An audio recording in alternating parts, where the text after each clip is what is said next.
प्रथम लाग दो चरण को, धनी ए ना छोड़ायो खिन्न। लाख तली लाल एड़ियां मेरे जीव के जीवन। इन पांव तले पड़ी रहूं, इन पांव तले पड़ी रहूं, धनी नजर खोलो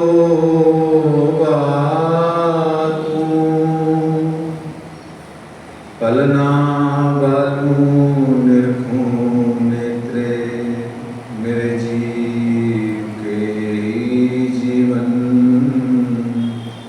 मेरे जीव के जीवन। कदमों लाग करूं सेजदा, पकड़ के दो पाए, हुक्म करत है मासूक, बीच आशिक के दिल आए। मासूक तुम्हारी अंगना, तुम अंगना के मासूक। ए हुक्मे इलम दृढ़ किया, अजूरू क्यों न हो टूक टूक, अजूरू क्यों न हो टूक टूक।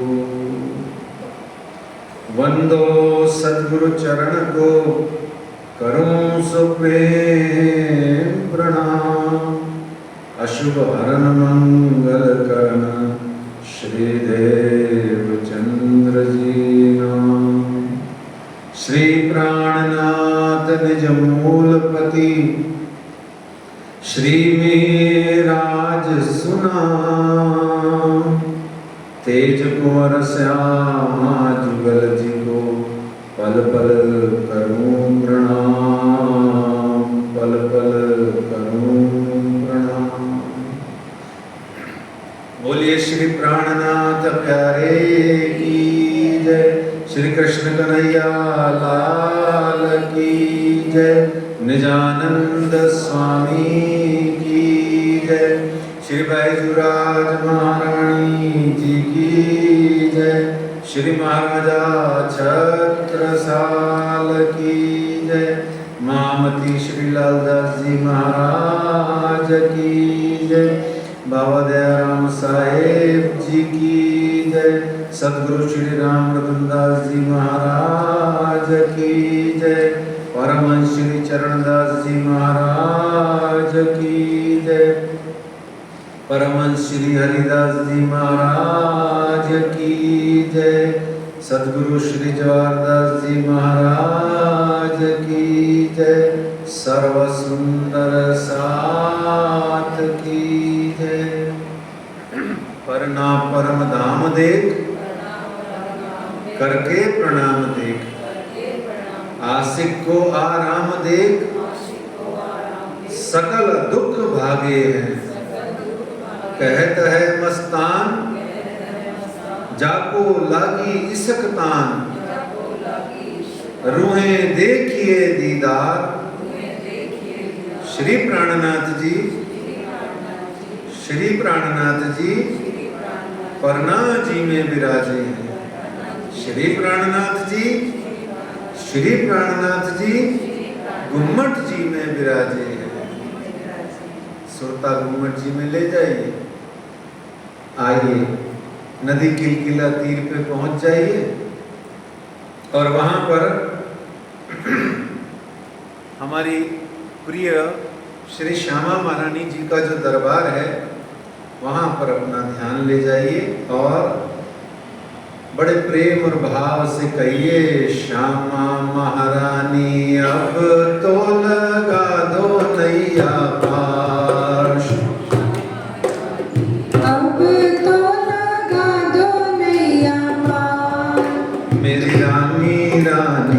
अब तो लगा दो नैया पार। महारानी रानी अब तो लगा दो नैया पार।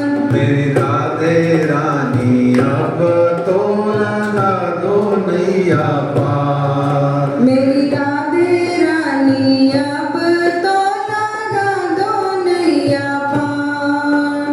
मांगत भीख कृपा की केवल। मांगत भीख कृपा की केवल। मांगत भीख कृपा की केवल। मांगत भीख कृपा की केवल। खड़ी हूँ तुम्हारे द्वार।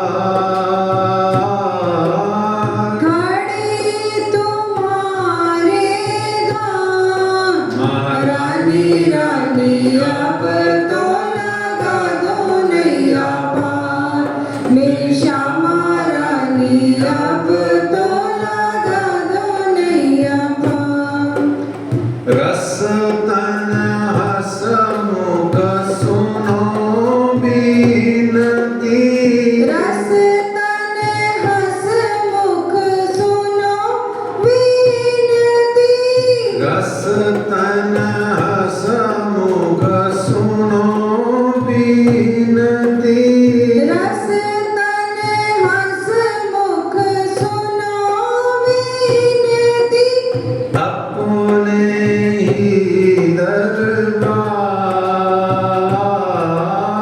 अपने निज दरबार। महारानी रानी अब तो लगा दो नैया पार। मेरी श्यामा रानी अब तो लगा दो नैया पार। कहूँ नाहीं कृपाल किसी से। कहूँ नाही कृपालु किसी से। कहूँ नाहीं कृपाल किसी से। कहूँ नाही कृपाल किसी से। दर्शन दयो एक बार। दर्शन दियो एक बार। श्यामा रानी अब तो लगा दो नैया पार। महारानी रानी अब तो दो नैया पार। बार बार मैं विनती करत हूँ। बार बार मैं विनती करत हूँ। और बार बार मैं अरज करत हूँ। बार बार मैं अर्ज करत हूँ। रखियो चरणों के पास। रखियो चरणों के पास। मेरा रानी रानी अब तो लगा दो नैया पार। मेरी श्यामा राधे रानी अब तो लगा दो नैया पार। मेरी श्यामा रानी अब तो लगा दो नैया पार। मेरी बैजू रानी अब तो लगा दो नैया पार। श्री श्यामा महारानी जी की जय। आज श्री बीतक साहेब जी की चर्चा कथा का छठा दिन है और शुक्रवार 14 जुलाई सन 2023 है। आज इस श्री कृष्ण प्रणामी मंदिर जयपुर में श्री श्यामा रानी जी के दरबार में उनके चरणारविंद विराजमान होकर के हम सब जने उन्हीं की चर्चा कथा को कह सुन रहे हैं। कल तक के प्रसंग में हमने यह जाना कि निजानंद स्वामी सदगुरु धनी श्री देवचंद्र जी महाराज के प्रकटन के पूर्व उनके माता पिता मत्तू मेहता और कुंवर बाई जी ने जाति स्मरण बोध का ध्यान लगाया। दिव्य बालक आएगा ऐसा पता लगा ज्योतिषियों द्वारा। हमने यह जाना कि श्री देवचंद्र जी के परिवार में कौन है, उनका नगर उमरकोट क्या है और क्या सन है, क्या तिथि है, वो सब चीजें हमने कल जानी। और फिर जब बालक श्री देवचंद्र जी का प्रकटन होता है तो हमने जाना त्रिगुण की, त्रिदेवा को, त्रिगुण को, सारी सृष्टि 14 लोक ब्रह्मांड को बधाइयां हुई। और धीरे धीरे वह शिशु अवस्था का बालक अपनी बाल सुलभ लीलाएं करता हुआ 5 वर्ष की अवस्था को प्राप्त हुआ। और 5 वर्ष की हमने लीला जानी क्या थी? मंदिर में ब्रह्मा विष्णु महेश हनुमान जी की मूर्तियों के संग खेलना, उनको भोजन प्रसाद कराना और उनके संग बैठ के खाना पीना। फिर एक चीज थी, शमशान में कभी चले जाते तो भूत प्रेत वहां के सारे इकट्ठे हो जाते उमरकोट के, आपका संग पाके, आशीर्वाद पाके वो भी अपने अपने लोगों को प्राप्त होते थे। अब आप 11 वर्ष के हो गए, तब मन उपजो विचार, मैं कौन कहां से आया, कहां है मेरो बरता। हम 55 के हो गए, 50 के हो गए, 60 के हो गए, 40 के हो गए, हमारे अभी भी नहीं आ रहा है ये ख्याल। हमको रटा जरूर दिया है हमारे गुरुजनों ने, साधु संतों ने, विद्वानों ने, भाई हम परम धाम से आए हैं, परम धाम जाना है आदि इत्यादि, पर हमारे नहीं उपज रहा। निजानंद स्वामी श्री देवचंद्र जी के 11 वर्ष की अवस्था में उपजा और 29 वर्ष तक उन्होंने फिर उस प्रश्न के खोज की साधना करी। हम तो 29 महीने में ही गाभर जाते हैं, छोड़ देते हैं, बोले छोड़ो क्या करना है, कुछ मिल तो रहा नहीं है, क्या फायदा है आदि इत्यादि, हमें सब पता है, वर्णन की जरूरत नहीं है।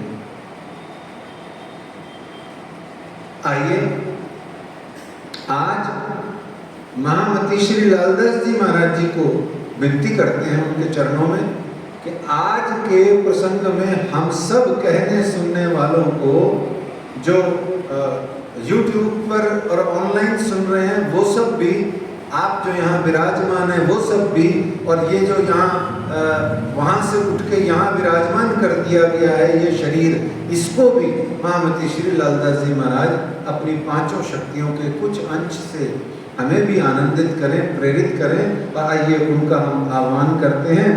श्री महामती कहे साथ जी,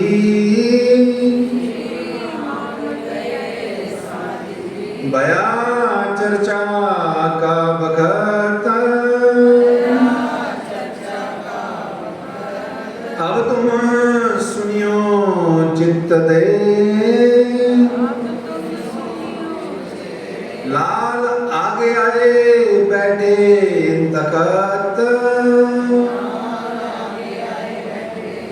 लाल आगे आए बैठे तखत। महामती श्री लालदास जी महाराज की जय।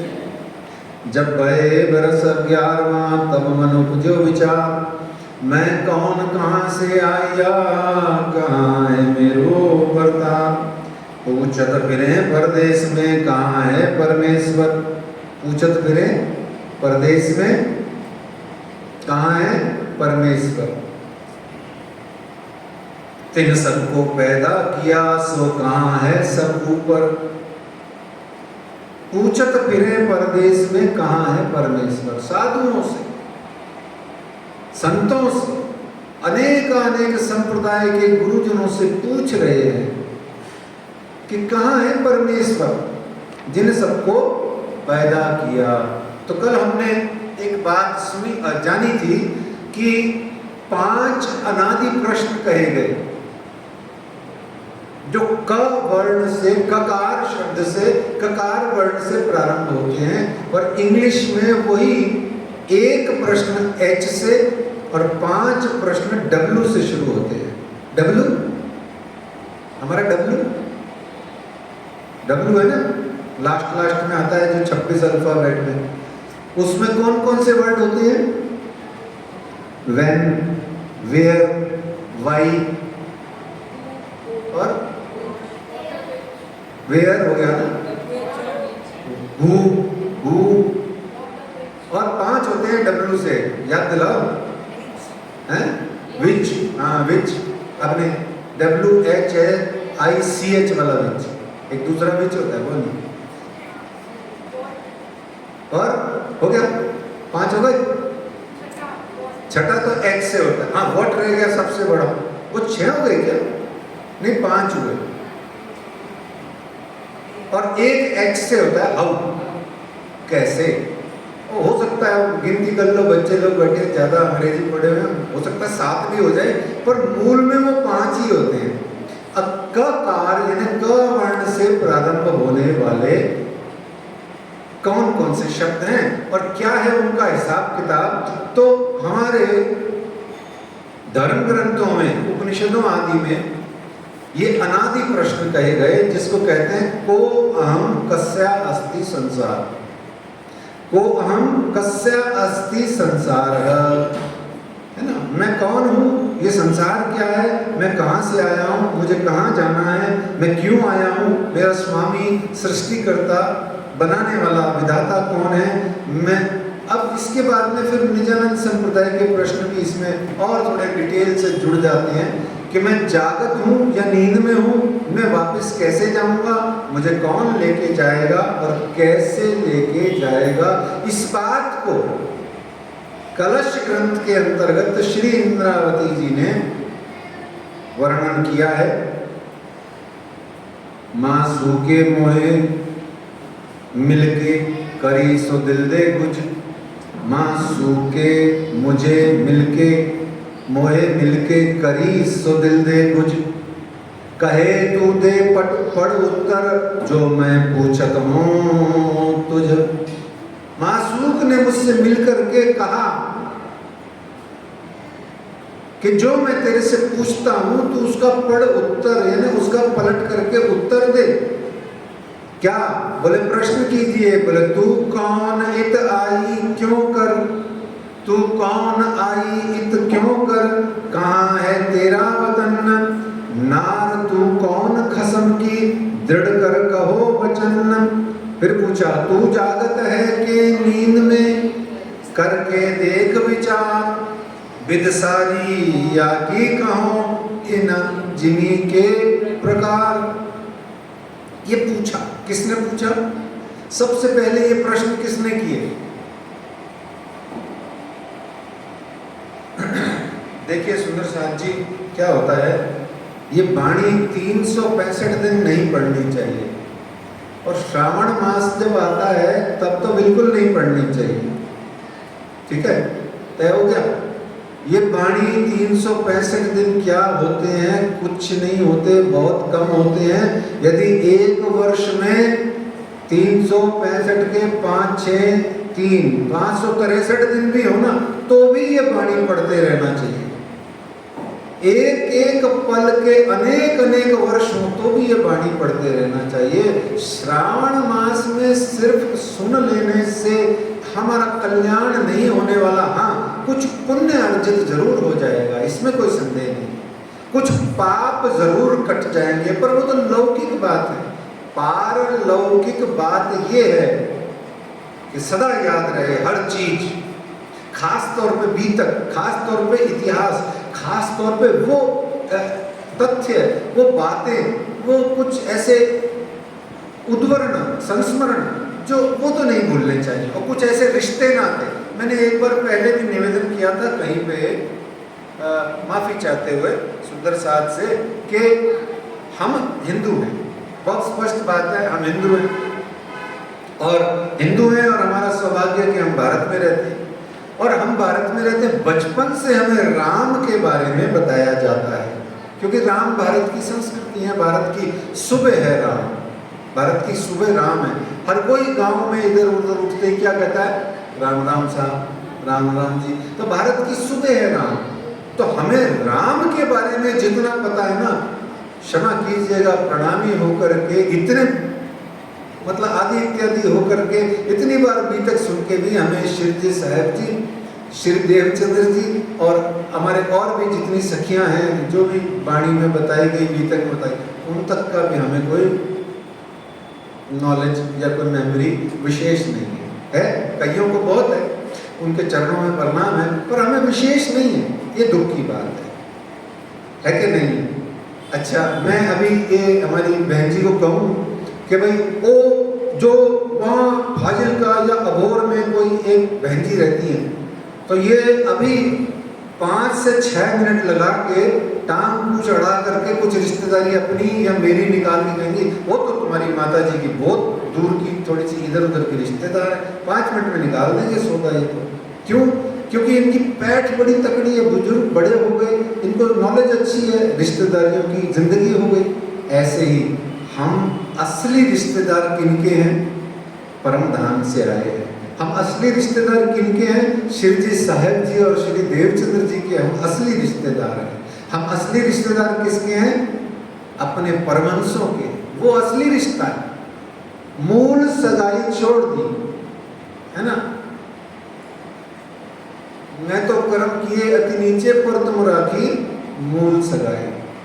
खैर, तो ये पहली बार प्रश्न किसने किया था आपको जाना? हाँ बताइए। हाँ, बहुत सुंदर, बहुत सुंदर। भागवत के देहुरे में श्री श्याम जी के मंदिर में जब अक्षरातीत सच्चिदानंद परमात्मा श्री कृष्ण जी ने श्री देवचंद्र जी को दर्शन दिया था, तब ये उन्होंने पहली बार प्रश्न किए।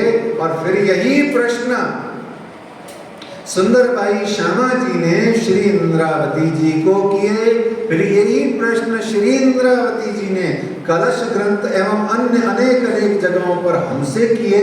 अब हमको ये प्रश्न दूसरों से करके फ्री हो जाना चाहिए। बोलो श्री प्राणनाथ प्यारे की जय। अपने ऊपर कोई सिर भार, कसम कसम तो कहती हो पर कसम ना आवत भार। ठीक है सुंदर साहब जी? नहीं, बस यहाँ स्टॉपेज है।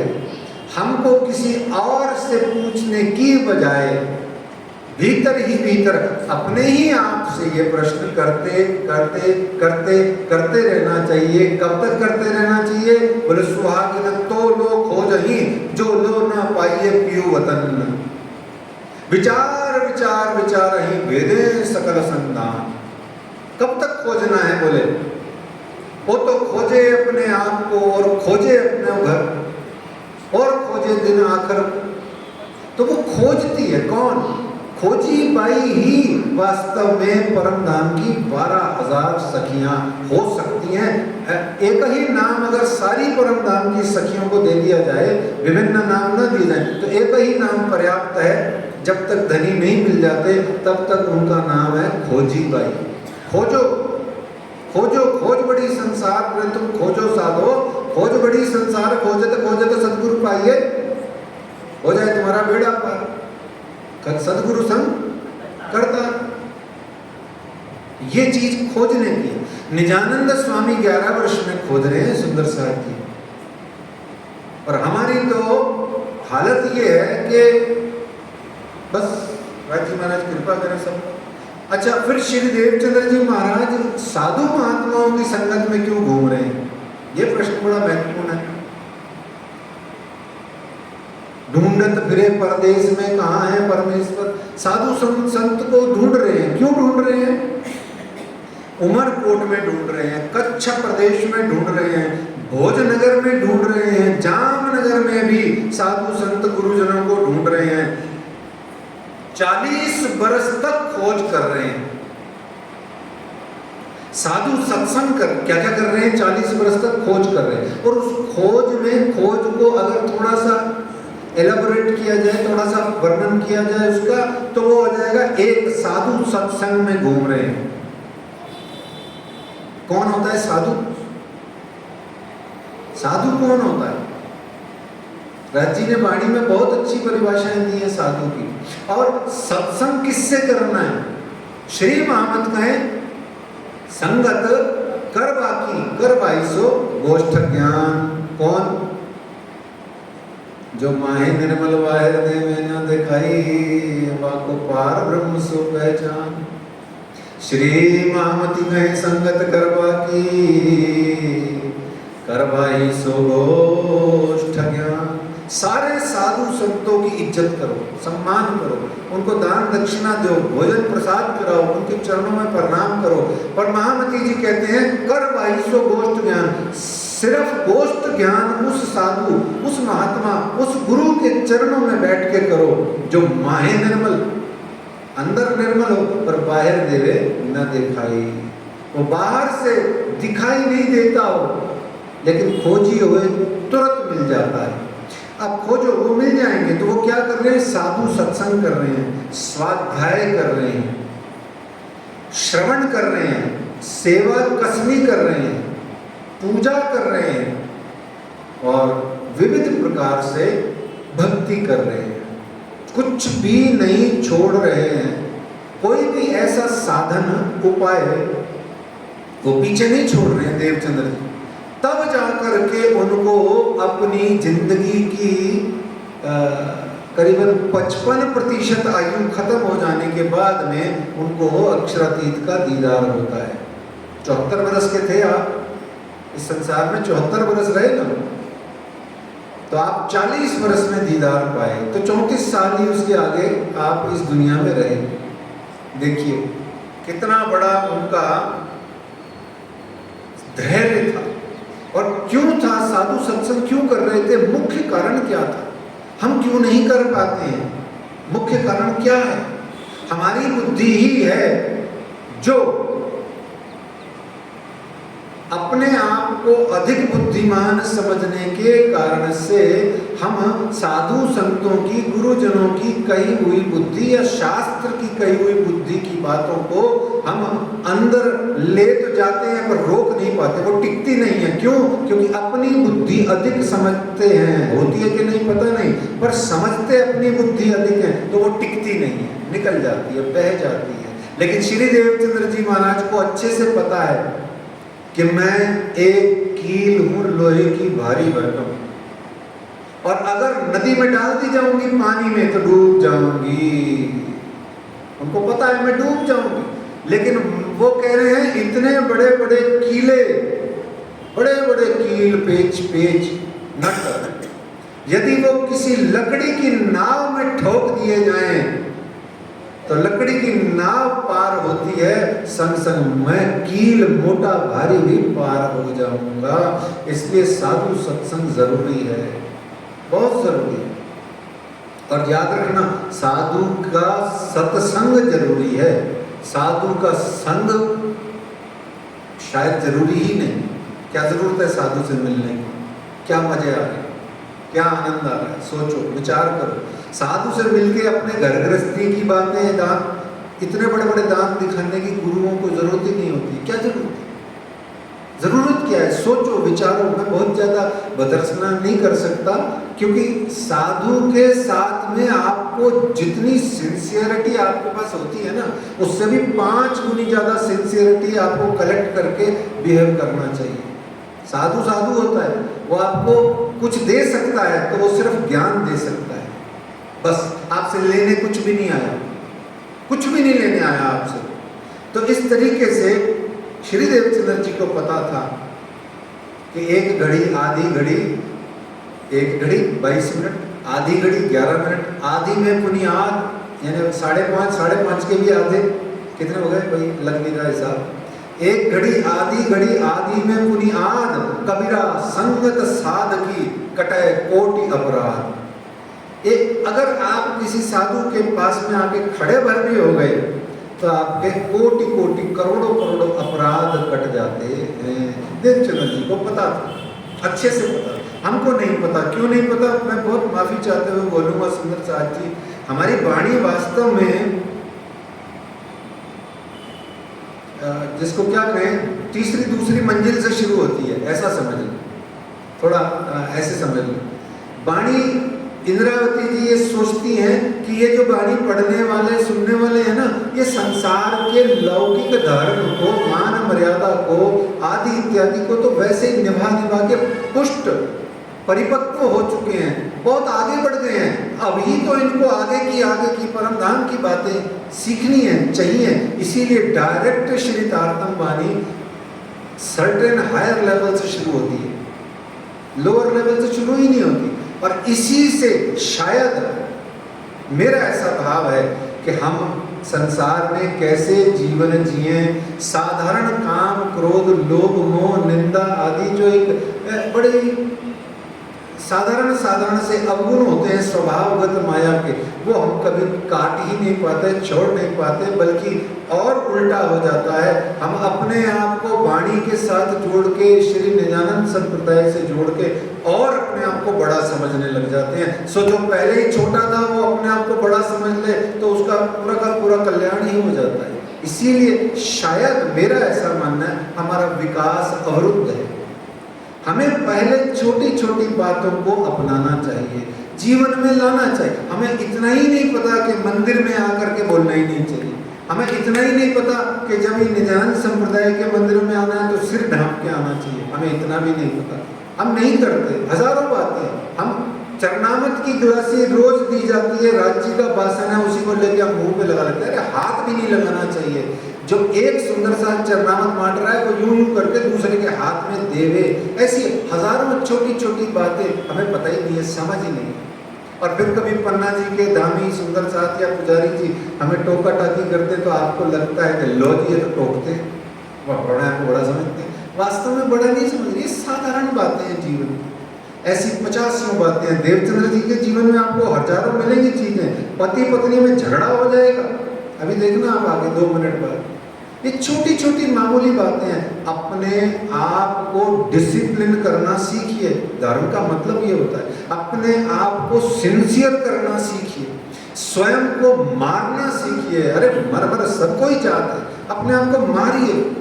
जब तक हम त्याग नहीं करेंगे, मरेंगे नहीं, पिटेंगे नहीं, अपने आप को 100 बेर कोड़े नहीं मारेंगे, हम कैसे करके कोई भी प्यार मोहब्बत की, इश्क की बात को धनी की हम प्राप्त कर पाएंगे? खाली गल्ला करने से ना हो पाएगा। सुंदर साथ जी बड़े भाव और प्रेम से इसको समझना है। मुझे बहुत ज़्यादा नहीं कहना चाहिए, पर मेरा ऐसा भाव था, ऐसा होता है। लेकिन देवचंद्र जी महाराज की बीतक हमें शुद्ध कर देती है और हमें सिंसियर भी बना देती है और हमें मैच्योर भी करती है और खूब हद तक हमें सब चीज़ सिखा देती है जो हमारे में कमी है। इसलिए बहुत ध्यान से सुनिए।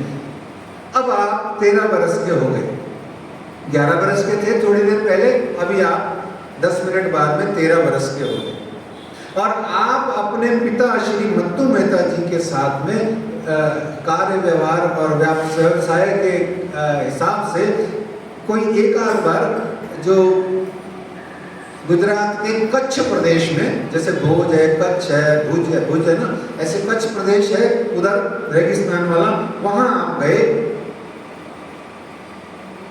वहां के अनेक मंदिरों में अनेक साधु संतों से आपने दिल खोल करके वार्तालाप किया और उनके साथ में सत्संग किया, खूब ज्ञान की बातें करी। कितने साल के हैं देवचंद्र जी? 13 साल के।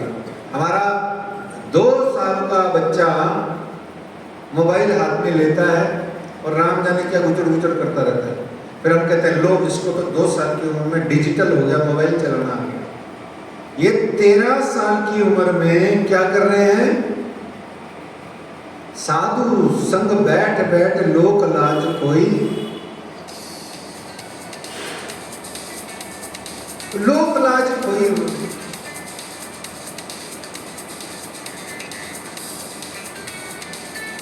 वहां पर आप भक्ति के साक्षात स्वरूप, राधा जी की भक्ति के साक्षात स्वरूप श्री हरिदास जी महाराज जी की शरण में आते हैं, क्योंकि मत्तू मेहता जी के कुल गुरु दीक्षा गुरु श्री हरिदास जी हैं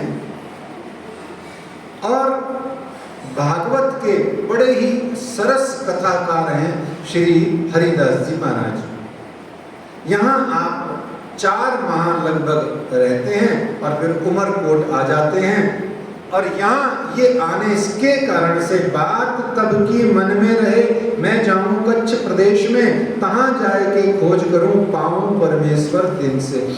मेरे उमरकोट में तो कोई साधु संत मिल नहीं रहे, तो मैं ऐसा करता हूँ कच्छ प्रदेश में जाऊंगा, वहाँ जाके रहूंगा और वहाँ जाके साधु संतों के साथ बैठ करके मैं क्या करूँगा, वो करूँगा, खोज करूँगा भगवान की, ईश्वर की, परमात्मा की, विधाता की। अब उस समय तो राज्य थे नहीं ना, आप ध्यान रखना। मतलब राज्य अवेलेबल, राज्य तो थे पर अभी बीते गुरबाणी में हमारे पास नहीं है। देवचंद्र जी ही तो बताएंगे ये राज्य है, पहली बार 40 वर्ष है ना। तो अभी तो राज्य है नहीं, तो अभी भगवान है, ईश्वर है, विधाता है, ब्रह्म है, परमात्मा है, कुछ भी क्या। तो तब से मन में ये बात समा गई। क्योंकि वहाँ क्यों समा गई? क्योंकि वहाँ साधु संतों की संख्या अधिक है। याद रखना, सारी सनातन हिंदू संस्कृति 3 त्रिवेणी पे घूमती है। कहाँ घूमती है सुंदर साथ जी? 3 बातों के इर्द गिर्द, 3 चीजों, बातों, व्यक्तियों के इर्द गिर्द घूमती है। सह से सदगुरु, सह से सत्संग और सह से सदग्रंथ। ये त्रिवेणी, इसमें जो नहाएगा साधक वो ही साधना के माध्यम से अपने साध्य परमात्मा को प्राप्त कर पाएगा। और उपाय कोई नाही, कोई नाही, कोई नाही। कौन कौन से 3 शब्द रट लीजिए। कभी भी आपके हृदय में लौ जग जाए तो ये 3 ही शब्द आपके काम आएंगे। पहला सदगुरु, गुरु सदगुरु एक ही बात होती है, सदगुरु। दूसरा सत्संग, और सत्संग का अर्थ अभी बताते हैं। तीसरा सदग्रंथ, ठीक है। सदग्रंथ, सत्संग और सदगुरु। तो गुरु सदगुरु एक ही होता है। सत्संग क्या होता है? ये ढोलक नहीं होती है उस सत्संग में, ये बाजा नहीं होता है उसमें, नहीं होता। गीत गाने से, गाने गाने से सिर्फ भक्तिमयी माहौल बनता है। एलिमेंट्री स्टेज है ये, बहुत जरूरी है, बहुत जरूरी है। क्योंकि माहौल बनेगा, वातावरण बनेगा, कुछ सुगंध फैलेगी भक्ति की, तभी तो आगे की बात बनेगी। इसलिए बहुत जरूरी है भजन, तो ये गीत संगीत। पर सत्संग क्या है? सत्संग है सत्य का संग, सदपुरुषों का संग। सत्यम परम धीमहि, सत्य ही धर्म है, सत्य ही धर्म है। वो धर्म का, सत्य रूपी धर्म का हम संग करना है, ठीक है। सत्संग का अर्थ होता है सत्य, और सत्य कौन है? परमात्मा। सत्य कौन है? धर्म। तो इस प्रकार से बहुत सी बात है। तो 3 ही शब्द आपके काम में आने वाले हैं। तो साधु संगत में बैठे बिना कोई कहे मेरा कल्याण हो गया, तो वो शायद कुछ छिपा रहा है हमसे। बिना साध संगत के कुछ नहीं मिलता। तो इस तरीके से अब वो 24 घंटे श्री देवचंद्र जी के अंतर्गत वैराग्य उत्पन्न हो गया। क्या उत्पन्न हो गया? वैराग्य। अच्छा, राग तीन होते हैं, राग, विराग और एक और होता है तीसरा। कौन सा होता है माता जी? क्या होता है? हाँ, अनुराग। देखिए राग क्या होता है, मैं क्या करूँ अब बता के, बार बार बोलता हूँ, अच्छा ही नहीं लगता है ना। मैं तो खुद ही मतलब उस राग में काफी हद तक रंगा हुआ हूँ। तो बार बार आपको कहूँ तो मुझे ऐसा लगता है जैसे मैं खुद तो कोई छूटा छाटा नहीं। आप गुरुजी बैंगन खाएं, दूसरों को उपदेश दिलाएं वाला काम क्यों करूँ मैं?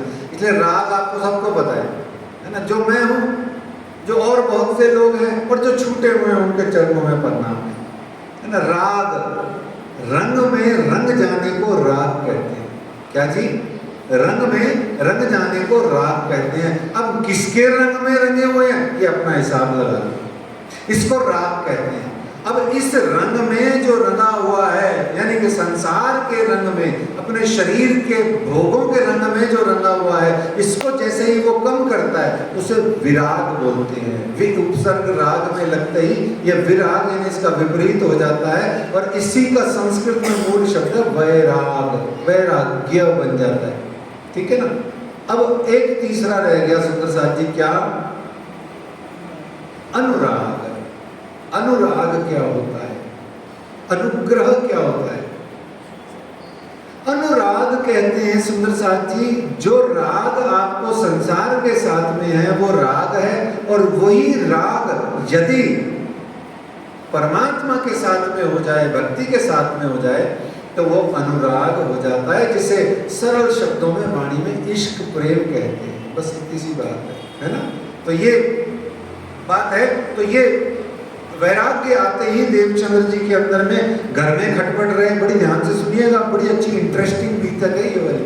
हम सबकी प्रैक्टिकल अपनी बीतक है, हमारा खुद का हाल ऐसा ही है। किसी का ज़्यादा है, किसी का कम है, किसी का नहीं भी हो, और दूसरों का तो देखता ही है वो।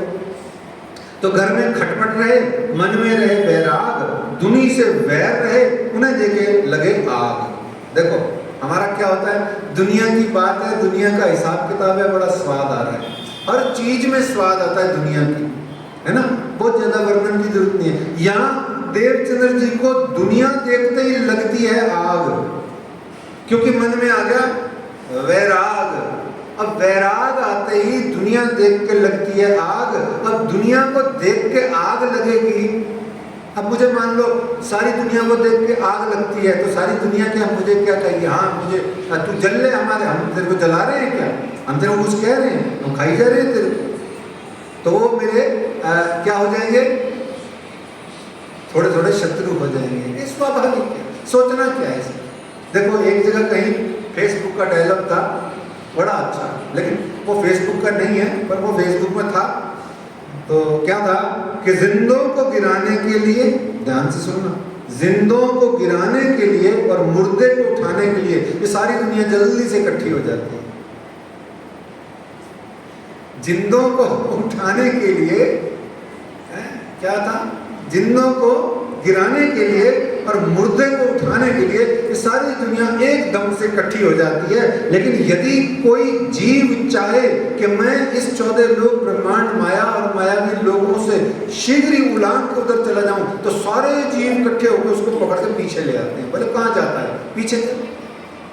ये खटपट, कलेश, इसको हिंदी में कहते हैं कलेश। खटपट को क्या कहते हैं? कलेश। घर में कलेश होगा ही, पापा जी तुरंत पकड़ लेंगे। अरे कौन संन्यास लेता है? धंधा पानी कर, दाल रोटी का जुगाड़ कर, मैंने तेरे को खिला पिला के बड़ा कर दिया, अब तू भी बड़ा कर। ये कितनी प्यारी चीज। ये हमारी प्रैक्टिकल है बात, अभी तक है ही ऐसी। मैं क्या करूं? ठीक है, बोलो श्री प्राणनाथ प्यारे की। तो देवचंद्र जी के हृदय में वैराग्य आया, तो घर परिवार समाज नाते, रिश्ते नाते, समाज के इधर उधर के सब लोग आपके वैर हो गए, दुश्मनी हो गए, और सब जगह आपकी खटपट खटपट होने लगी, क्योंकि आप संसार के व्यवहार को, समाज के व्यवहार को निभा ही नहीं पाते। तो ऐसे में लोगों को ऐसे लगता भाई ये बड़ा पड़ा हुआ है, तो हमको तो मत्था ही नहीं टेक रहा, प्रणाम ही नहीं कर रहा।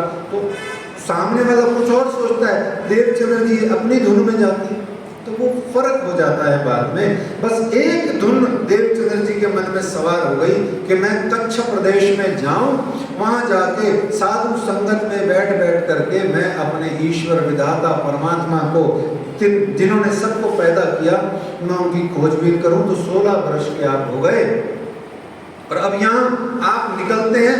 क्या, कैसे निकलते हैं? देखिए, कहते हैं बैसाख मास चल रहा था, उन दिनों विवाहों का समय था। उमरकोट के राजकुमार के लिए खांडा ब्याह, खांडा कहते हैं तलवार को, खांडा ब्याह लेकर के वहाँ का वजीर जा रहा था। मतलब पुराने जमाने में क्या होता था, राजकुमार घर बैठा रहता था, वो तलवार ले जाते थे उसकी, राज क्षत्रिय लोग, और तलवार से ही ब्याह के दुल्हन को ले आते, फिर यहाँ ला करके पुनः अपने जो भी उनकी विधि विधान है वो कर लेते थे। तो ऐसे वो पूरा एक काफिला सा जा रहा था। देवचंद्र जी गए और जाकर के उनके वजीर को कहा कबीले के वजीर को कहा कि भैया मुझे भी साथ ले चलो कच्छ प्रदेश में। बोले ले चलेंगे भाई, हमें क्या है, तुम्हारे पास कुछ सवारी है कुछ?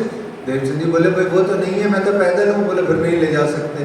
2-3 बार देवचंद्र जी ने निवेदन किया पर कोई राजी नहीं हुआ वो वजीर। तो फिर देवचंद जी ने सोचा छोड़ो इनको यार, क्या बार बार इनको जिद्दी करनी, निवेदन करना, ये लोग जाएंगे, मैं इनके पीछे पीछे पैदल पैदल ही निकल पड़ूंगा, है ना। ऐसे ही तो निकलते थे शिव जी साहब जी। हमारी तरह कोई AC सेकंड क्लास और फर्स्ट क्लास की टिकटें नहीं मिले तो पन्ना जाना कैंसिल थोड़े कर देते थे। सोच के देखो, हम तो यही करते हैं। अब मिलेगी जब टिकट चले जाएंगे, है ना। तो उस जमाने में क्या, उठे, मूड आया उठे और चल दिए, ठीक है जी। तो ऐसे देवचंद्र जी ने घर जाकर गुपचुप सारी तैयारियां करी और थाली ले ली, कटोरा ले लिया, तवा ले लिया, लोटा ले लिया, 2-4 कपड़े धोती वगैरह बांध ली और एक छोटी सी कटारी ले ली और भोजन बनाने की कच्ची सीधा सामग्री ले ली। सीधा है ना, सौदा ले लिया। अब चलने में देर हो गई तो वृत्तांत मुक्तावली में आता है कि मम्मी पापा देवचंद्र जी के बाहर बरांडे में खटिया डाल के सो गए सवेरे सवेरे, गर्मियों के दिन में, वैसाख के दिन में, जो भी है। अब वो हटे तो ये निकले आंख बचा के, ऐसा वर्णन आता है। फोटो भी मिल जाएगी, एक कहीं फोटो भी लगी हुई है ये वाली। तो बारात इतने में क्या है, निकल गई और जैसे ही देवचंद्र जी भागने लगे तो वे सवारी पर सवार थे सारे अपने बारात वाले। अब देवचंद्र जी पैदल। इधर से क्या हुआ कि रेगिस्तान में जब हवा चलती है तो धोरे बोले तो राजस्थान की भाषा में धोरे बोलते हैं। वो धोरे जो हैं वो एक दूसरी जगह शिफ्ट हो जाते हैं हवा से, और जो कदमों के निशान होते हैं वो सारे मिट जाते हैं। तो बालू के जितने भी निशान थे वो सारे के सारे मिट गए। अब देवचंद्र जी महाराज खड़े हो गए, बोले इधर जाऊं उधर जाऊं, संध्या हो गई। इतने में संध्या का समय हो गया और जैसे ही संध्या का समय हुआ तो 16 साल के जो हैं तो भय के मारे आपके पेट में दर्द होने लग गए। वायु का प्रभाव बढ़ा, भय से वायु का प्रभाव बढ़ा और आपके पेट में, उदर में पीड़ा होने लगी। और जैसे ही पेट में पीड़ा होने लगी तो अब आपको और भय लगने लगा। पहले तो दिशा का भय था, अब शरीर का भी भय हो गया। ऐसे यूं करते चले जाते एक शख्स दिया दीदार, यूं करते चले जाते एक शख्स दिया दीदार, तब बड़ी दहशत भई ऐसो आयो विचार। एक चोर मुँह को मारेगा, एक चोर मुँह को मारेगा, नहीं बचने का ठौर। एक चोर मुँह को मारेगा, नहीं बचने का ठौर। मेरा कछु ना चले, मुझ गई दिस और, मुझ गई दिस और।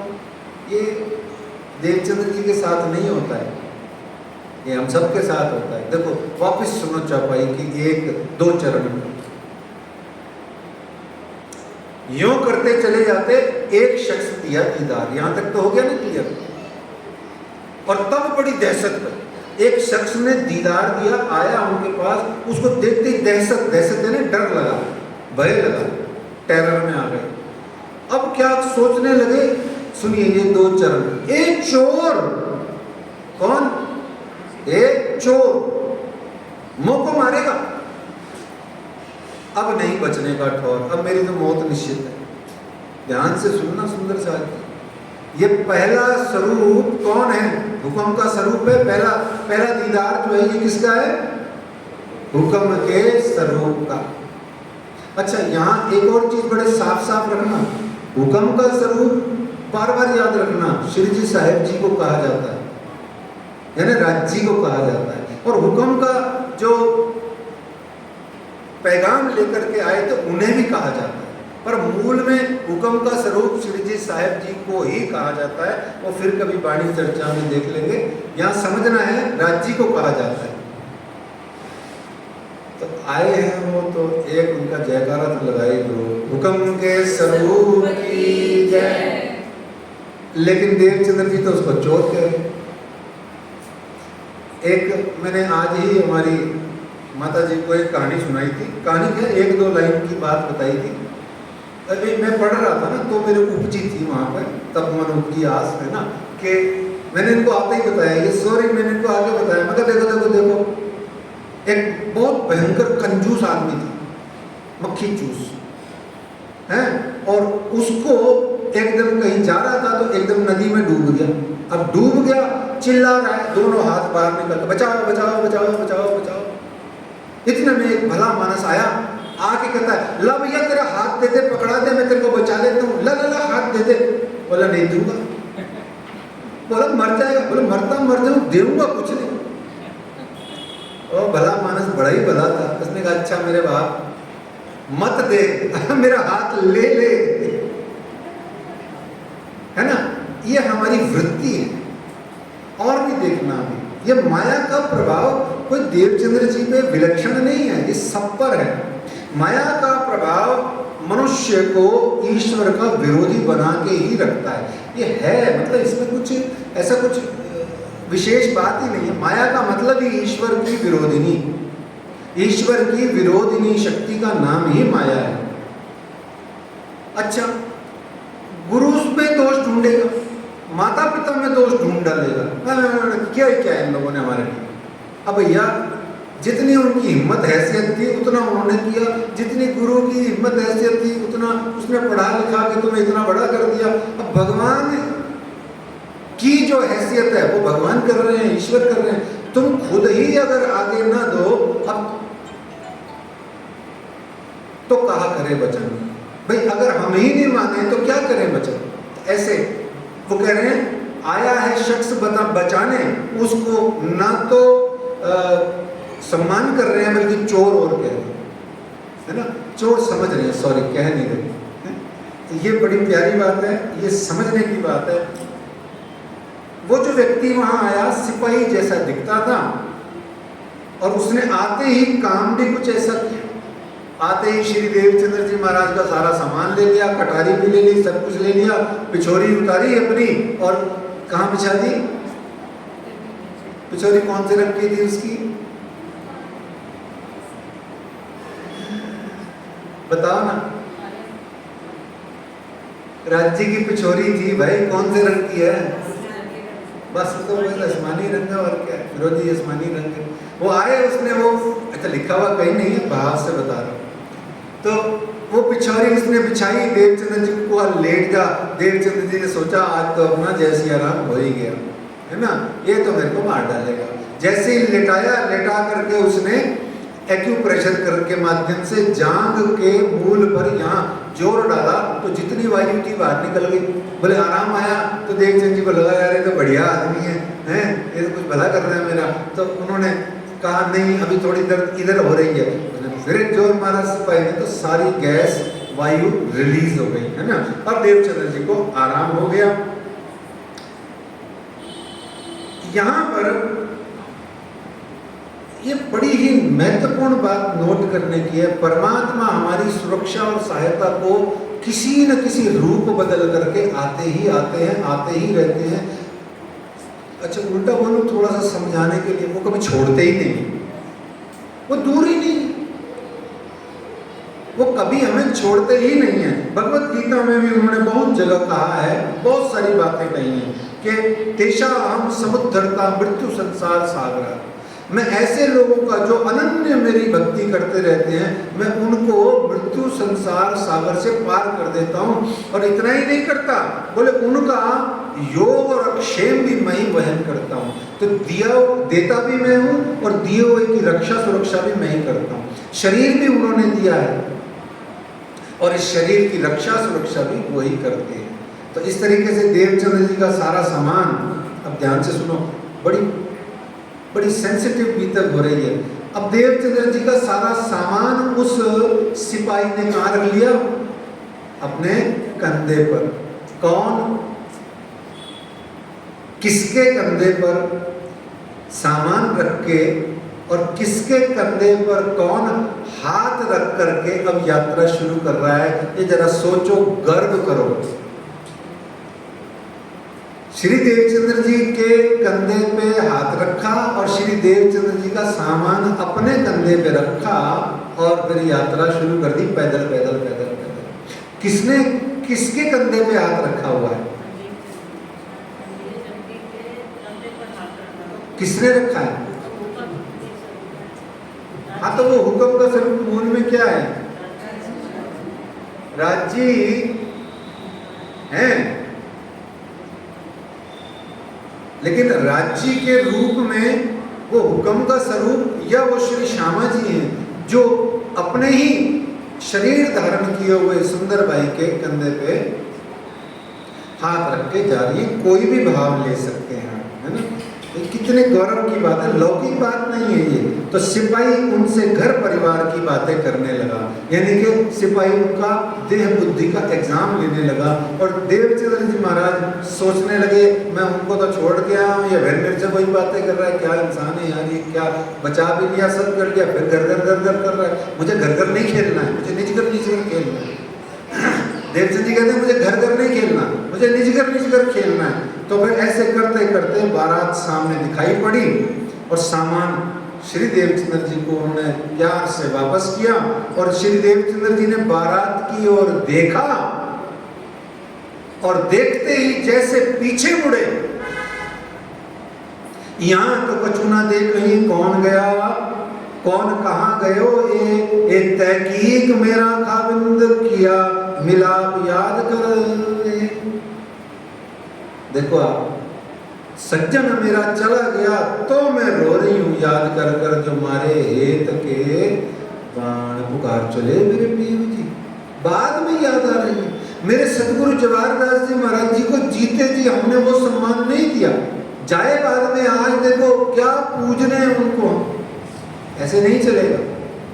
मैं बार बार एक ही चीज कहता हूँ, ज्ञान प्रदाता गुरु जो होता है वो जीते जी होता है, जाए बाद में वो सब स्वरूप परमहंस के रूप में सिर्फ सम्मान और पूजा के योग्य होते हैं। इसलिए जीते जी अपना आत्म कल्याण करने के लिए आप इस बात को समझिए कि यहाँ तो कछु न दे कहीं कौन कहाँ गयो, ए तहकीक मेरा खाविंद कियो विलाप याद करते।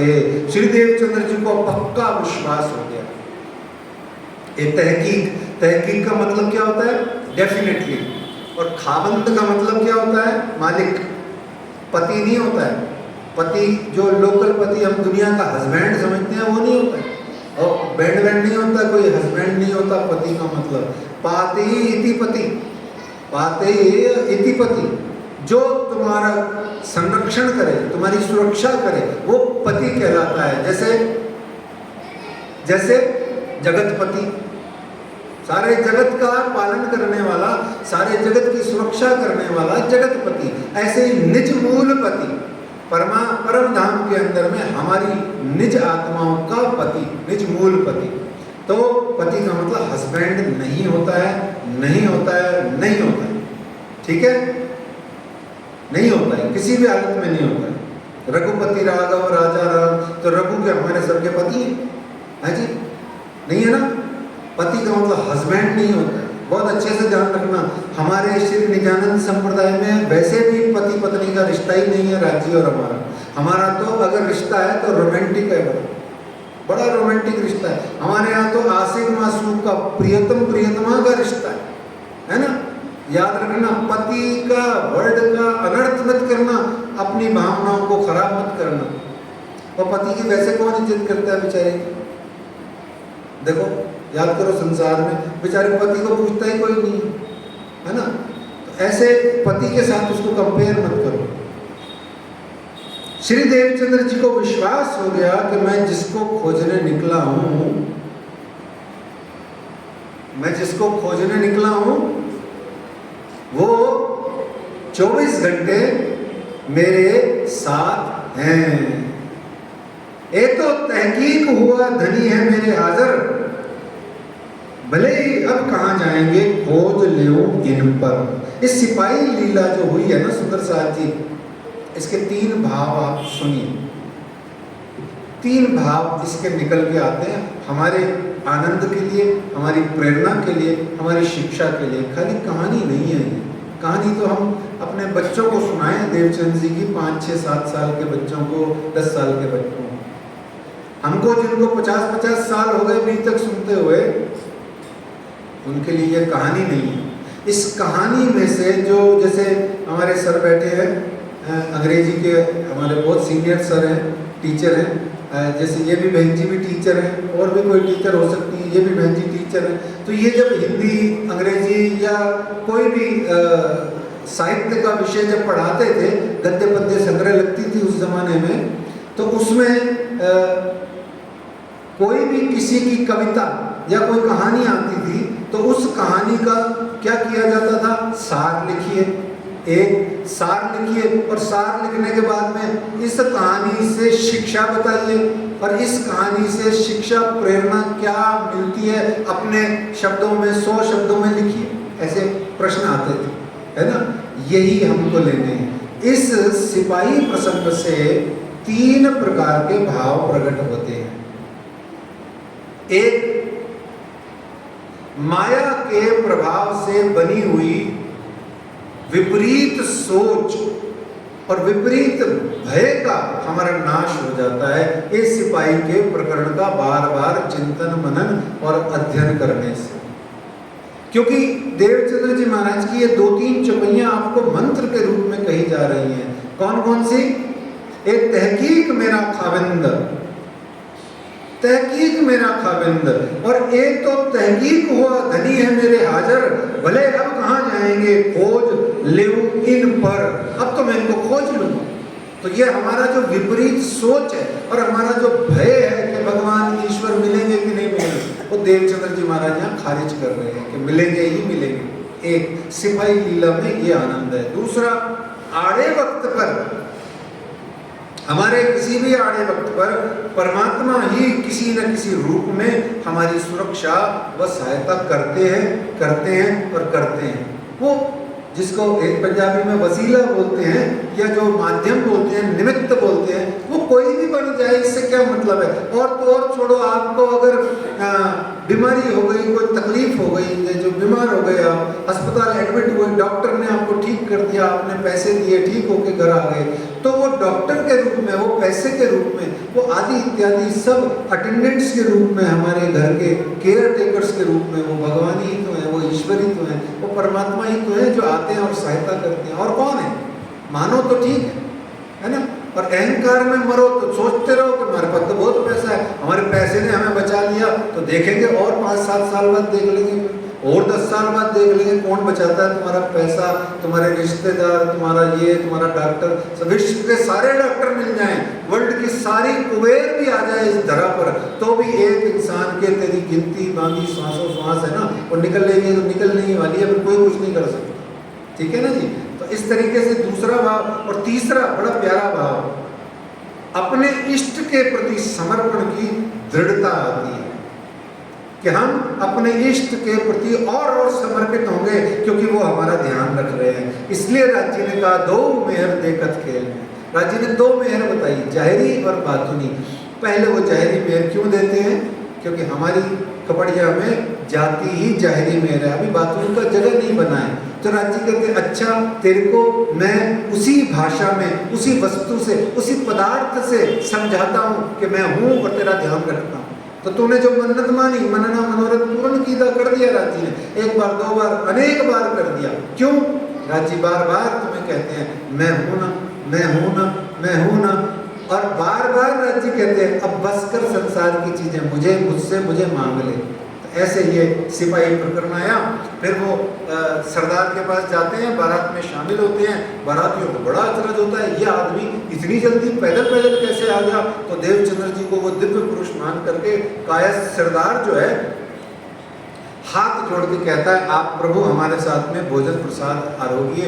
रसोई का आदर किया, तब उन कायस्थ सरदार ने रसोई का किया आदर, चाहो तो सीधा ले वो या आओ रसोई पर। तो देवचंद्र जी का भाई हम तो स्वपाकी हैं, खुद बनाते हैं, खुद भोग लगाते हैं, तो इस तरीके से उन्होंने सीधा दे दिया। सीधा यानी सौदा, यानी दाल, आटा, चावल, नमक, जो भी कुछ होता है, आलू, तो ये सब वहां देवचंद्र जी महाराज ने तब सीधा तिनका लिया, करी रसोई तब,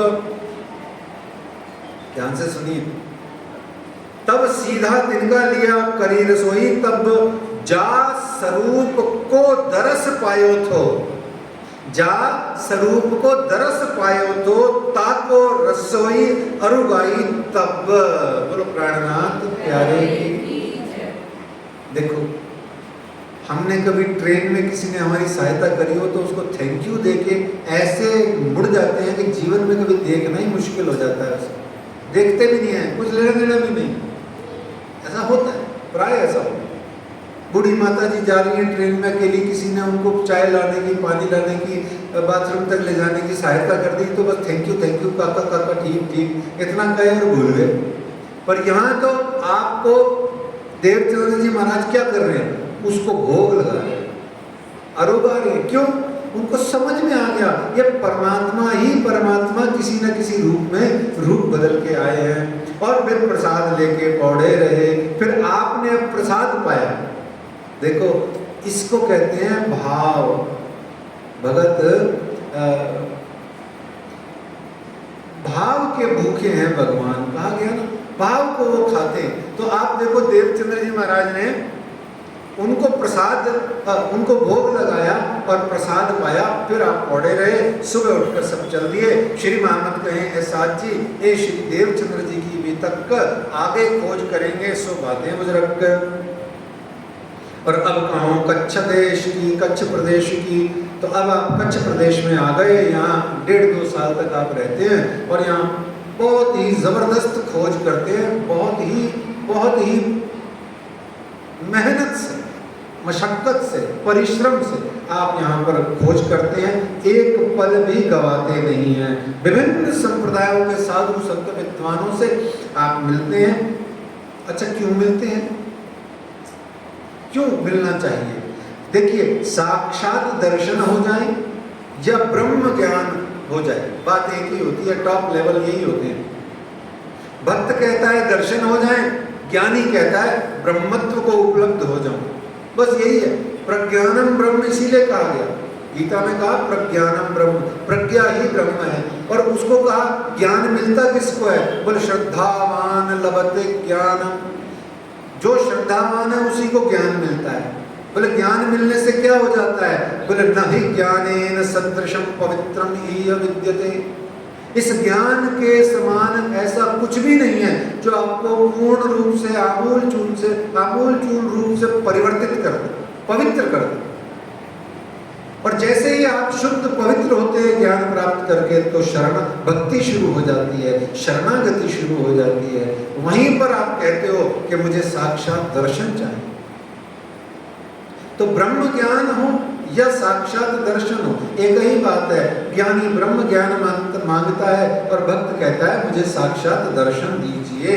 इस तरीके से आप देवचंद्र जी महाराज वहां खोज कर रहे हैं। अब आप भोजनगर आ गए हैं, विक्रमी संवत 1659 चल रहा है। आपकी आयु हो गई है 21 वर्ष, 21 वर्ष के आप हो गए हैं।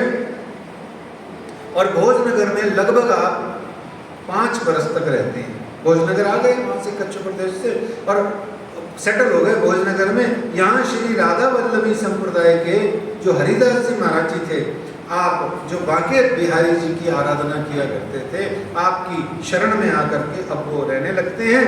और ये जो राधा वल्लभी लोग होते हैं, ये सखी भाव भजिए बरता। कैसे बजते हैं? सखी भाव से, गोपी मानते हैं अपने आप को, नारी पुरुष में कोई भेद नहीं है, अपने आप को सखी समझते हैं। और श्री देवचंद्र जी ने हरिदास जी को गुरु बनाने का निश्चय किया।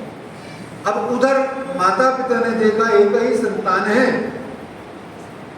हमने भी यहाँ क्या करना, उमरकोट गांव में पड़े पड़े, चलो थोड़ा भोजनगर बड़ी जगह है, बेटा जहाँ चला गया हम भी वहीं शिफ्ट हो जाते हैं। तो माता पिता भी वहीं आकर के रहने लगे। लेकिन घर में आकर के पुनः पिताजी से खटपट शुरू हो गई। वो कहते क्या करता है ये, क्या करता है, ऐसे करो ऐसे करो। अब पिताजी तो थोड़ा बहुत तो बोलेंगे, आदत होती है, स्वभाव होता है, बच्चे का कल्याण चाहता है हर कोई, तो वहाँ खटपट होती। देवचंद्र जी के अंदर में वैराग्य भावना बढ़ती जा रही है, बढ़ती जा रही है। नित्य कथा सुनते, हरिदास जी की भागवत सुनते, वहाँ पर राधा वल्लभी भाव से भागवत सुनना अलग बात होती है। श्री कृष्ण जी की भागवत को कई कई प्रकार से लोग सुनते हैं। ज्ञानी ज्ञान से सुनते हैं, है ना, और भक्त भक्त के हिसाब से सुनते हैं, गोपियाँ गोपियों के हिसाब से सुनती हैं। भागवत बहुत आनंदमय ग्रंथ है। तो यहाँ पर हरिदास जी ने सांची भक्ति देख करके एक दिन निश्चय कर लिया कि इनको नाम सुमिरन मंत्र दे ही दिया जाए। हमारे यहाँ नहीं होता है जैसे ये महाराज जी बच्चा है, ये जो है 3 साल का है, 6 साल का, 8 साल का है, इसको मंत्र दे दो, ले आए, रुमाल डाला, मंत्र भूखा और चल दिए। ऐसा कुछ भी नहीं होता। यह मंत्रों की फौज नहीं है, वास्तव में बता रहा हूँ। सनातन हिंदू धर्म में आज भी ऐसे कई गुरु मिल जाएंगे जो 1-2 साल आपको पकाएंगे, फिर आपको मंत्र देंगे। बोले क्या मंत्र है? बोले राधा नाम बोलो, बस हो गया मंत्र। बोले क्या बोलो? ओम बोलो, ओम ओम। बोले गुरुजी ये तो मेरे को बचपन से पता है। बोले बस मेरा यही मंत्र है, तू बोल, क्योंकि अब मैंने तुझे दिया है, अब ये सिद्ध हो जाएगा। अब तक तूने गुरु से नहीं लिया था, इसलिए सिद्ध नहीं होएगा। तो कहने का भाव ये है कि शिष्यों की फौज जो खड़ी करे वो गुरु होता ही नहीं है। क्यों? जो शिष्य की फौज खड़ी कर रहा है वो तो शिष्यों का दास होता है, गुरु कैसे हो सकता है? तो ऐसे हरिदास जी ने उनको परख करके खूब दिनों तक कहा कि इनको नाम सुमिरन मंत्र देता हूँ। इधर ही तुरंत ही साइमल्टेनियसली श्री मत्तू मेहता जी के मन में विचार आया कि यार ये तो बिल्कुल वैराग कर रहा है, ऐसा करते हैं इसका ब्याह कर देते हैं। जैसे ही पत्नी आएगी तो इसके जो चढ़ा हुआ है मस्तिष्क में बुखार वैराग्य का, भगवान ईश्वर का, वो पत्नी के आते ही अपने आप चला जाएगा। तो इस तरीके से हरिदास जी ने दीक्षा का दिन तय किया। उधर से मत्तू मेहता जी ने श्री देवचंद्र जी के विवाह का दिन तय किया। और यहाँ पर देवचंद्र जी को उन्होंने कहा, हरिदास जी ने, मार्ग राधा वल्लभी में लेने नाम सुमिरन, भद्र वेश होत है श्री देवचंद्र जी विचार किया मन ने। तो इस तरीके से उन्होंने भद्र वेश धारण करने के लिए कहा। भद्र वेश वास्तव में क्या होता है सुंदर साहब जी? भद्र वेश होता है मुंडन पूरा हो जाए सिर का, दाढ़ी मूछ हट जाए सारी, बिल्कुल मुंडा हो जाए इंसान, और जो है वो भगवा वस्त्र, पीले वस्त्र या लाल वस्त्र या सफ़ेद वस्त्र धारण, धोती कुर्ता पहन के वो आ जाए। ये भद्रवेश भारत के अंदर में कहा गया, ठीक है ना। तो भद्रवेश का वैसे बहुत विस्तार है, वेदों ने भी भद्र की कामना करी है। कहते हैं आनो भद्रा कर्तवो यंतु, ऐसे बहुत प्रार्थना करी उपनिषदों में भी और वेदों में भी। भद्रम करणे भी ऋणुयाम देवा, तो ऐसे पूरे ये जो मंगलाचरण के श्लोक हैं शुरू के, इसमें सब भद्रता की ही बात करी गई है। तो ऐसे वो भद्र वेश धारण करने के लिए देवचंद्र जी को कहा। तो यहाँ 2 बातें एक साथ होती हैं। एक तो देवचंद्र जी को जैसे ही कहा तुम भद्रवेश धारण करके आओ, मंत्र देंगे। दूसरा, यहाँ पर पिताजी ने भी तय कर लिया कि इनको शादी कराएंगे। अब तीसरी एक बड़ी अच्छी बात होती है कि वो देवचंद्र जी महाराज को हरिदास जी कहते हैं कि तुमने आज से पहले जिस गुरु से मंत्र लिया था वो मंत्र, एक आटे की रोटी ले हो, आटे का पेड़ा ले हो, उसमें वो मंत्र बोल करके इसको किसी वृक्ष में या नदी में प्रवाहित कराओ, तो पिछला मंत्र जो तुम्हारा लिया हुआ है तो प्रवाहित हो जाएगा। तब देवचंद्र जी ने उनके चरणों में हाथ जोड़ के कहा कि हे हरिदास जी गुरु जी, यदि आपका मंत्र शक्तिशाली होगा तो वो पिछले मंत्र को स्वतः ही विस्मृत करके प्रवाहित कर देगा। तो हरिदास जी ऐसे पवित्र और शुद्ध और उच्च विचार सुन करके देवचंद्र जी के बड़े प्रसन्न हुए। तो उन्होंने कहा कि आओ मैं तुम्हें मंत्र देता हूँ। तो भद्रवेश धारण किए हुए देवचंद्र जी महाराज को उन्होंने राधा वल्लभ संप्रदाय का उस समय का मंत्र भजमन श्री वृंदावन कुंज बिहारी नित्य विलास दिया। तो ऐसे दिया और कहा भाई तुम सखी भाव होके भजना, अपने आप को आज से गोपी समझना। और उस दिन श्री देवचंद्र जी घर आए घर आकर के देखा तो वहाँ शहनाइयाँ बज रही थी। मत्तू मेहता जी ने इनका मुंडन शुंडन देख करके भद्रवेश देखा तो अपना माथा पीट लिया। बोले ये जोर जोर से कहने लगे, आज तो तुम्हारा ब्याह है, आज तो तुम्हारा ब्याह है, ये तुम क्या रुंडन मुंडन करके आ गए, तुम्हें तो श्रृंगार करना चाहिए था, तुम्हें श्रृंगार करना चाहिए था। तो यहाँ पर एक बहुत पुरानी गोरखनाथ जी की कहानी चलती है। एक रज्जब ऋषि थे, रज्जब एक व्यक्ति थे, सूफी संत थे। उसको गोरखनाथ जी ने कहा, वो शिष्य थे उनके, कि भाई तुम आना मेरे पास में, मैं तुम्हारे को दीक्षा दूंगा और तुम्हें आगे की साधना बताऊंगा। तो रज्जब घर गए तो उनका ब्याह कर दिया, उनको घोड़ी पे बिठा दिया। कुछ दिन बाद तो जब देखा कि कुछ दिन हो गए रज्जब आया नहीं, तो वो खुद ही प्रभु जो है उनके गुरु, वो खुद ही चल दिए रज्जब के घर की ओर। तो देखा रास्ते में रज्जब जो है घोड़ी पर बैठ करके कलंगी वलंगी लगा के शादी ब्याह में ढोल बजाते हुए लोग आ रहे। तो उतने में वो बोलते हैं बड़ी प्यारी चीज के, रज्जब ते गज्जब की, रज्जब ते गज्जब कियो सिर पर बांध्या मोर, रज्जब ते गज्जब कियो सिर पर बांध्या मोर, अरे आया था हरि भजन को चला नरक की ओर। ये क्या है, घोड़ी में बैठ के कौन नरक की ओर जा रहा है। कहते हैं कि रज्जब वहीं से उतरा और उसके बाद में वो गुरु के साथ चल दिया। और इतना ही नहीं, उसने वहीं पर अपनी आंखें सदा के लिए बंद कर दी, खोली ही नहीं आंखें। बोले गुरु को देख लिया, अब आज के बाद मुझे कुछ नहीं देखना, जहाँ जहाँ गुरु जाएगा मैं वहाँ वहाँ जाऊँगा। तो ऐसे करते करते वो हुआ। ऐसे ही देवचंद्र जी ने पुरुष शरीर को रखते हुए आत्मा को गोपी मान लिया। तुम दुल्हा मैं दुल्हनी और न जानू बात ले लिया। मीराबाई ने भी यही कहा, क्या कहा, मेरे तो गिरधर गोपाल दूसरों न कोई। माँ ने कह दिया 5 वर्ष की मीरा को, आज से तेरा दूल्हा कृष्ण कन्हैया है। वो दूल्हा हो गया उसका। और वो कहती है, माई मानो सुपना माँ परने अरे दीनानाथ। माँ को कहती है, माई मानो सुपना माँ परने अरे दीनानाथ। सुपना माँ तोरण बंध्या और सुपना माँ गयो हाथ। माई माने सुपना माँ परने अरे दीनानाथ। ऐसी भावना, ऐसा प्यार हृदय में हमको लाना, क्योंकि हमारे निजानंद संप्रदाय का यही आधार है, सखी भाव भजिए बरतार। तो इस तरीके से वो देवचंद्र जी आके पिताजी को उत्तर देते हैं। बड़ा प्यारा उत्तर, सुनने लायक है। सुमर साथ जी कहते हैं, मैं ब्याह करने था जिनसो किया है जिनसो। क्या कहते हैं, मैं ब्याह करने था जिनसो किया है तिनसो, मैं तो तुमको बरजिया मेरे काम नहीं इनमो। मैंने तुमको कितनी बार मना किया पिताजी, मेरी माता जी, मेरे रिश्तेदारों जी, मुझे शरीर संसार का कोई काम नहीं करना। मेरा तो जिससे ब्याह होना था, मेरा तो ब्याह हो गया, कब का हो गया। हमारी तो आगमवाणी बहुत पहले पढ़ ली थी पंडित जी ने, है जी, बहुत पहले पढ़ ली थी उन्होंने। मैं तो हो गया मेरा ब्याह। तो इस तरीके से जैसे तैसे देवचंद्र जी ने कहा, अब ये मेरा शरीर बचा है, इसका जो कुछ करना है तुम कर लो। तो चलो ठीक है, जैसे तैसे ऐसे में उनका विवाह हुआ। और आप सदा हरिदास जी की और मंदिर की बाके बिहारी जी की सेवा में रहते। 12-12 बजे तक आप रात्रि में चर्चा कथा सुनते। चर्चा कथा सुन करके कीर्तन में रहते, भजन में रहते और घर जाकर के स्वाध्याय अर्चन वंदन करते। रात को सिर्फ 12 से 3 सोते। क्या सुंदर साहब जी, रात को सिर्फ 12 से 3 बजे सोते। ब्रह्म मुहूर्त होने से पहले सुबह 3 सवा 3 बजे जा करके मंदिर की परिक्रमा देते, साफ सफाई करते, बुहारी करते, पोछा झाड़ू करते और परिक्रमा दे करके अपना कसनी करते।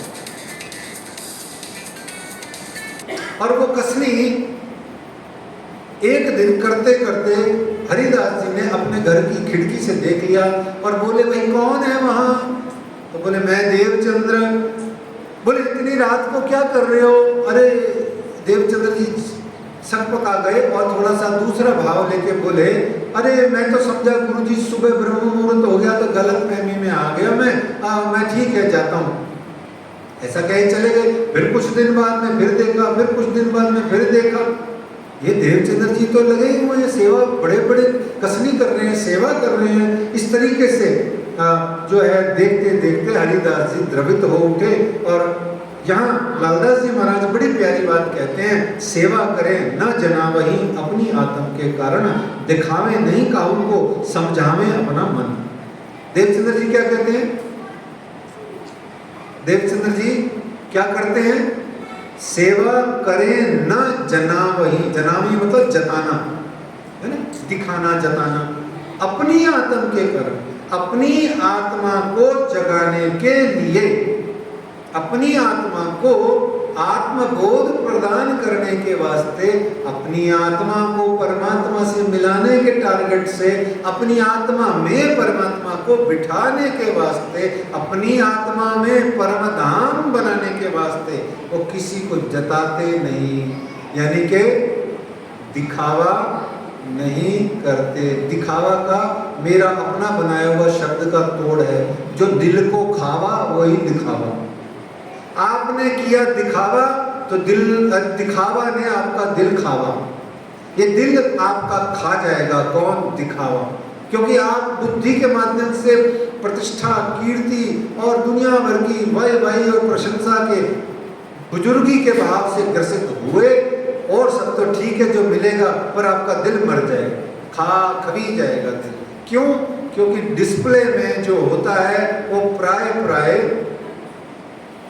चाइनीज ही माल होता है। तो इस तरीके से सेवा करे न जनावही, अपनी आत्म के कारण दिखावे नहीं काहू को समझावे अपना मन। अब सेवा कसनी साधना करते, बाड़ी में हमने पढ़ा है सबने, बड़ी ही प्यारी चीज आती है जो पन्ना जी में आपको मिल जाएगी देखने को। छिपके साहब कीजिए याद, खासुल खास नजीकी स्वाद। अगर आपको खासुल खास नजीकी स्वाद चाहिए तो छिपके साहब कीजिए याद। कैसे करेंगे छिपके याद? गेट बंद करके, अपना गेट खोल करके, और जैसे ही कोई आए तो माला हाथ में लो, जैसे कोई आए माला अंदर जेब में, अपने गौमुखी थैली में माला या जेब में डाल दो या रख दो, और जैसे ही कोई आए तो उसके साथ में ऐसे ही बातें करो हंस खेल के, जैसे ये तो हमारे जैसा संसारी ही है। लगना ही नहीं चाहिए, दिखा के करना क्या। और फिर किसी व्यक्ति को दिखा के मैं क्या ले लूँगा, ये व्यक्ति मुझे भगवान से थोड़ा ही मिला देगा जिसको मैं दिखावा करके बताऊँ। तो छिपके साहब कीजिए याद, खासुल खास नजीकी स्वाद। फिर कहा सिंधी में, पड़ोसन पन भी न सुन सके, यूं आशिक छिप भी रोए। छिप करके आशिक रोता है। कैसे रोता है? ये रो रही है, इनकी पड़ोसन को भी पता नहीं लगेगा, क्योंकि इनने वो कला सीख ली कि राज्य के लिए रोना है, आंसू भी नहीं आएगा बाहर। तड़पेंगे अंदर ही अंदर, मर जाएंगे, आंसू भी नहीं आने देंगे। देखो ये सेवा करें न जनावही अपनी आत्म के कारण, जो रातों के हैं यार, जो रातों के हैं यार, उन नेक बंदों पर जाऊं मैं बलिहार। श्री जी साहिब जी कहते हैं जो रात को उठ उठ करके साधना तपस्या करते हैं, श्री जी कहते हैं कि मैं उन पर बलिहार बारी बारी जाऊं मैं अपनी सखियों पर। और फिर कहते हैं करवट बदले सूता नींद में नाला मारत थे। उसकी हालत ऐसे हो गई है कि करवट बदलते समय भी दाम धनी दाम धनी दाम धनी मुंह से निकल रहा है। ये है सेवा करें न जनावही अपनी आत्म के कारण। अपने कमरे में, अपने साधनालय में, अपने पूजा कक्ष में बैठिए, बंद कीजिए उस कमरे को, और जितना मर्जी ताड़े मार मार के रोइए। अच्छा, एक और बात यहाँ फाइनली बता देते हैं आज के प्रसंग में कि रोगे नहीं, कुछ भी नहीं मिलेगा। अगर भक्ति के माध्यम से परमात्मा का साक्षात दर्शन करना है, यदि परमात्मा का साक्षात दर्शन करके उनको अपने अंतर हृदय में बसाना है, यदि अपने हृदय को अरस बनाना है, परम धाम बनाना है, तो इतना रोना पड़ेगा, इतना रोना पड़ेगा कि आंख के आंसू सूख जाने चाहिए। Shed tears and shed tears. आंसू बहाओ, आंसू बहाओ, आंसू बहाओ, रोते रहो, रोते रहो, रोते रहो। रोगे नहीं, परमात्मा प्रसन्न ही नहीं होते हैं, वो द्रवित ही नहीं होंगे। वो सखियों का रोना बर्दाश्त नहीं कर सकते, आप रोइए वो मिल जाएंगे। इस तरीके से सांसारिक जो व्यक्ति होता है और जो साधक होता है उसमें यही अंतर होता है कि साधक अकेला रोता है, संसार का व्यक्ति भक्ति भी करता है तो करता तो शायद क्या है पता नहीं, पर दिखावा बहुत कर लेता है। तो इस तरीके से फिर एक दिन प्रसंग बना, एक प्रसंग और ले लेते हैं फिर आज का विश्राम कर देते हैं। एक बिच्छू का प्रसंग बना। बिच्छू के कांटे के मंत्र का प्रसंग बना। उसमें एक व्यक्ति था जो जिसको बिच्छू ने काट लिया, हरिदास जी के पास लेकर के आए। हरिदास जी ने आकर के एक मंत्र पढ़ा, मूंछ पे हाथ दिया, दूसरी बार फिर फूंक मारा, मंत्र पढ़ा, तीसरी बार फिर मंत्र पढ़ा। तो वो व्यक्ति जो बिच्छू के डंक से पीड़ित था वो हंसता हुआ हरिदास जी को मत्था टेक के चला गया। देवचंद्र जी महाराज ये सब देख करके बड़ा विस्मित हो रहे थे, बड़ा अच्छा लग रहा था उनको। तो हरिदास जी ने सोचा कि चलो ये शिष्य बहुत प्यारे हैं, इनको ये मंत्र दे देता हूँ तो कुछ कमा खाएंगे। देखो ज्योतिष मेरे को भी कहते थे, मैंने संस्कृत जब पढ़ी तो मुझे मेरे ही गुरुजी जो संस्कृत पढ़ा रहे थे वो कह रहे थे राजीव जी अब आप इस उम्र में व्याकरण आदि पढ़ करके क्या करोगे, साहित्य पढ़ के क्या करोगे, 60 के होने वाले हो क्या करोगे, आप ऐसा करो ज्योतिष सीख लो बहुत कमा खाओगे। होता है ऐसा स्वभाव है। ममता और लाड में पितृतुल्य जो व्यक्ति होता है, पिता योग्य, वो हमेशा बालक का कल्याण ही चाहता है। तो इस तरीके से उन्होंने कहा आप ये मंत्र ले लो। तो यहाँ देवचंद्र जी ने दोबारा रोटी में मंत्र डालने वाली की ही फिलॉसफी को रिपीट किया उन्होंने, क्योंकि उनके भीतर में वही है परमात्मा की प्राप्ति, और कुछ सूझता ही नहीं है, और कुछ सूझता ही नहीं है। तो वो क्या कहते हैं कि हे हरिदास जी गुरुजी, आपने जो लाखों बिच्छुओं के काटने के समान जो मृत्यु का कष्ट होता है, जो जीव 84 लाख योनि के आवागमन में उलझता रहता है, उस हजारों लाखों बिच्छुओं के काटने वाला जो दंश जो दर्द होता है उससे छुटकारा पाने का जो आपने ये मंत्र दिया है मेरे को, सो ये मंत्र कैसा है जो लाख बिच्छू का दुख सो जन्म और मरण का छुड़ाए के देवे दुख। तो इस तरीके से आपने मुझे ये दिया है, मैं यही इसी में खुश हूँ। यहीं पर आज हम विश्राम करते हैं। वैसे तो बालकुंज बांके बिहारी जी तक पहुँचना था, कोई बात नहीं, कल पहुँच जाएंगे और फिर कल थोड़ा गुगरी का प्रसाद भी आ जाएगा। तो यहाँ पर देवचंद्र जी महाराज हरिदास जी को बहुत प्रभावित करते हैं। तो हरिदास जी यहाँ डिसाइड कर लेते हैं, अरे ये तो बहुत कसनी करते हैं, बहुत सेवा करते हैं, इनको मैं और क्या दे सकता हूँ, आध्यात्मिक गिफ्ट क्या दे सकता हूँ। भाई लौकिक गिफ्ट बिच्छू का मंत्र देना नहीं लिया तो अब आध्यात्मिक गिफ्ट दे दूँ, ऐसा सोच के वो विचार करते हैं क्यों ना इनको श्री बाल मुकुंद जी की प्रतिमा इनको दे दी जाए ताकि ये घर में बैठ के सेवा करें। आज हम बिच्छू के मंत्र तक का ही विश्राम करके आज की चौपाई को बांटते हैं। सोए मंत्र कैसा है, सोए मंत्र कैसा है जो लाख बिच्छू का दुख सो जन्म और मरण का छुड़ाए के देवे दुख, छुड़ाए के देवे।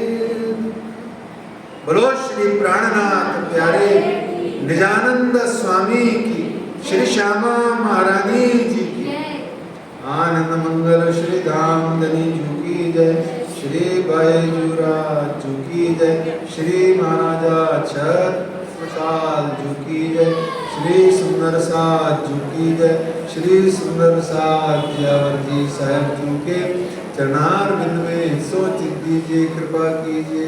बोलो श्री प्राणनाथ प्यारे।